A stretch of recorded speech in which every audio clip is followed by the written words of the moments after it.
अष्टमिष्ट पापे चांडाळाची, हुताखेताची, आलेल्या गेलेल्याची, घरातल्याची, दारातल्याची, पारोशा केराची दृष्ट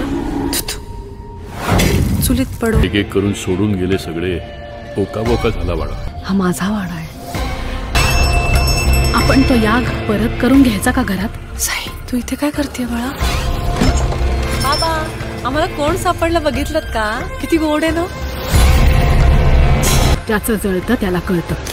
लहानपणी ना माझ्यावर जारण केलं होतं. सभोवतालच्या वातावरणातील आत्म्यांनो, आम्ही तुम्हाला इथे उपस्थित राहण्यासाठी आवाहन करतो. तुम्ही या. ही होती ती, तिने राधावर चारण केलं होतं. जिंदगीना एक दिस पण चांगला दाखायला मिळणार नाही. जारण हा एक सायकोलॉजिकल हॉरर थ्रिलर चित्रपट आहे ज्यामध्ये अमृता सुभाष आणि अनिता दाते मुख्य भूमिकेत आहेत. या चित्रपटाचे दिग्दर्शन ऋषिकेश गुप्ते यांनी केले आहे आणि प्रसिद्ध बॉलिवूड दिग्दर्शक अनीस बजमी यांनी निर्मिती केली आहे.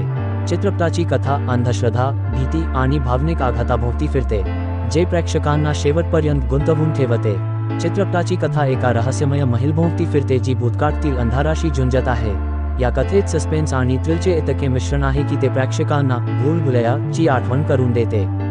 दिग्दर्शक ऋषिकेश गुप्ते यांनी ही कथा अशा प्रकारे सादर केली आहे की प्रत्येक वटनावर एक नवीन रहस्य उलगडते, जे प्रेक्षकांना विचार करायला लावते, पण ते मला भाग पाडते.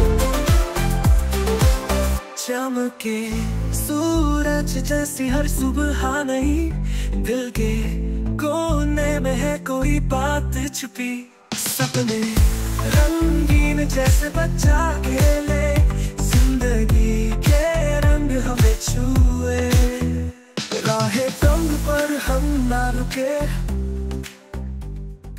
या चित्रपटाचा ट्रेलर आधीच प्रदर्शित झाला आहे आणि त्याला प्रेक्षकांचा सकारात्मक प्रतिसाद मिळाला आहे. ट्रेलरमध्ये दाखवलेले दृश्य, लाल साडीतील अनिता दातेचा लूक आणि अमृता सुभाषचा गूढ चेहरा चित्रपटातील भयपट घटकांवर प्रकाश टाकतात. जारण ची निर्मिती A&N सिनेमाज LLP आणि A3 events and media services यांनी केली आहे. चित्रपट 6 जून 2025 ला चित्रपटगृहांमध्ये प्रदर्शित होणार आहे.